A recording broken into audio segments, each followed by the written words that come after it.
Hello, I'm Eric Renault and this is a video for tipsquirrel.com, the free website for everything Photoshop. In this video, I'm going to put a shape along a path. So let's jump into Photoshop and see how it's done. So here I am in Photoshop and I've got my image all ready to go. Now the idea here is that I want to show the flight path of an aeroplane. So let's go and make the aeroplane. I'm going to turn off all the visibility of all the other layers. Then I'm going to come over to my custom shape tool.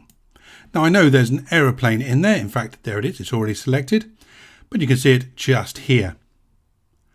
Now what I'm going to do is just draw this out. I'm going to hold down Shift to constrain its proportions. But you'll notice now it's at a slight angle. Now, I don't really want that, although it doesn't make a great deal of difference later. I prefer to work with it straight up. So I'm going to press Ctrl or Command T and then hold down Shift again, and then the rotation will jump nicely till it goes to the top. I'm going to click OK there, and I've got my shape all ready to go. Let's put a marquee around that. There we go. And let's define the shape. Edit and define pattern. I'm going to call this one red plane.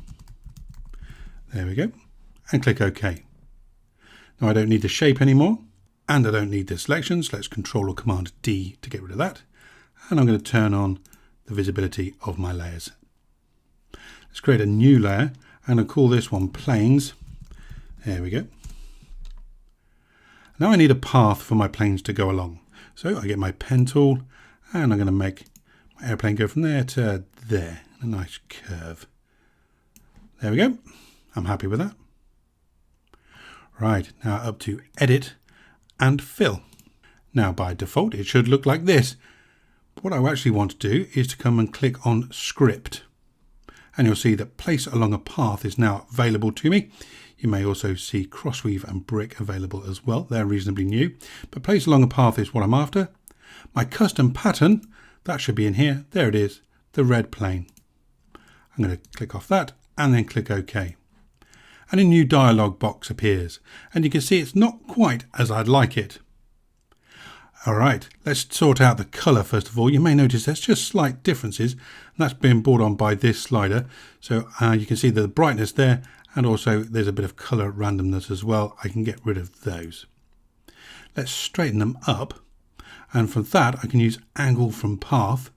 So if I just turn this around, you can see that they're now beginning to turn. But it's like they're in two different angles.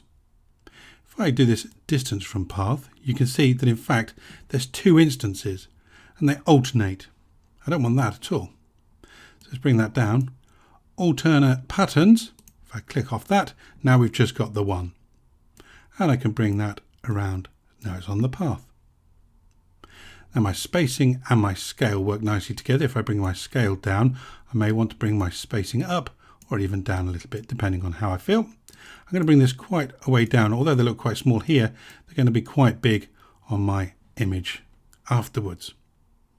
Okay, cool. Let's click OK. And sure enough, there we go. I've got my aeroplanes. Now I can use these however I like. They're just like any other layer. Let's go and click off that path. Just like any other layer, I can add maybe a drop shadow to this. Let's pull out a drop shadow and size it up. And maybe bring down the opacity just a little bit as well. So there we go. As easy as that. I'm even going to give it a little bit of bevel and emboss. Click OK. So there we go. I've added a custom shape to a path. It could have been anything I wanted. It could have been dots and dashes, maybe even scissors for a cutout coupon, anything you like. That's it. I'm Eric Renault. Thank you very much for watching. If you found this interesting, don't forget to give me a thumbs up and maybe subscribe to my YouTube channel for more. I'll see you again at tipsquirrel.com very, very soon. Bye-bye for now.